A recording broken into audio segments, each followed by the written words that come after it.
आखिरी वक्त पर उन्होंने कहा था, मैं संभाजी शिवाजी का पुत्र हूँ, मराठा हूँ। मैं सिर्फ मौत लूंगा लेकिन झुकूंगा नहीं। नमस्कार मित्रों, कैसे हैं आप?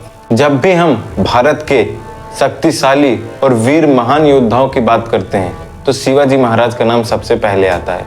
लेकिन एक नाम है जो शिवाजी से कम नहीं था, बल्कि कई मामलों में उनसे आगे था। एक राजा, एक ज्ञानी, एक धर्म के लिए बलिदान देने वाला योद्धा, छत्रपति संभाजी महाराज। आज मैं आपको बताऊंगा छत्रपति संभाजी महाराज का असली इतिहास, बिना किसी फिल्टर के और बिना किसी सच्चाई को छुपाए हुए। जो सच स्कूल की बुक्स ने छुपा लिया, वही सच मैं आज आपके सामने रखूंगा।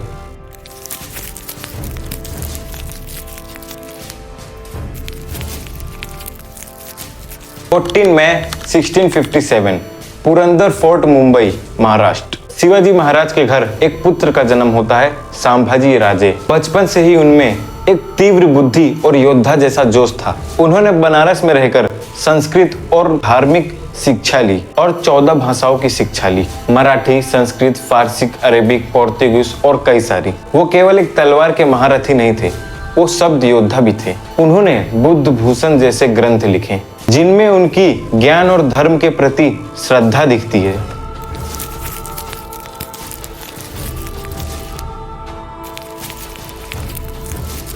सोलह सौ 80 में शिवाजी महाराज की मृत्यु होती है। राजगद्दी के लिए एक अंदरूनी राजनीति शुरू होती है। शिवाजी के दूसरी पत्नी से पैदा हुआ पुत्र राजा राम, वो भी इस गद्दी का दावेदार था, यानी हकदार था।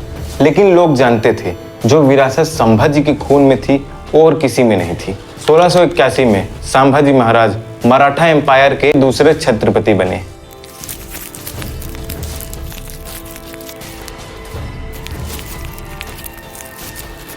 औरंगजेब ने सोचा था शिवाजी के जाने के बाद मराठा साम्राज्य बिखर जाएगा, लेकिन उसका सामना हुआ हिंदुत्व के महान राजा संभाजी महाराज से।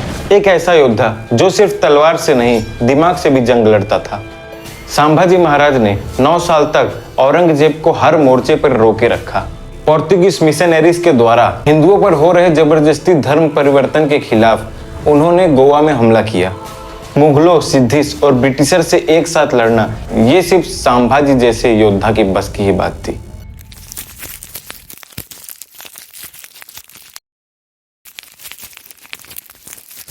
Sixteen 1689 में गनोजी सिरके, उनका साला, एक गद्दार निकला।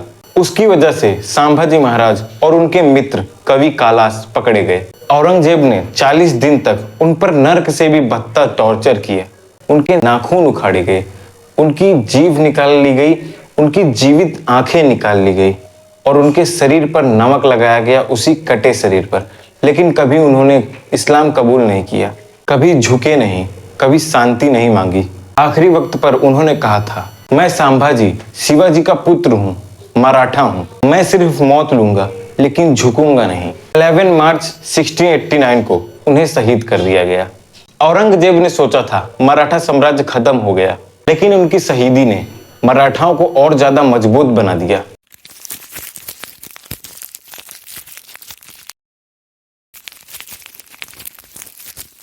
आज संभाजी महाराज के नाम पर सिर्फ 1-2 पेज से मिलते हैं स्कूल की बुक्स में, शायद वो भी नहीं। क्या ये इतिहास का अपराध नहीं?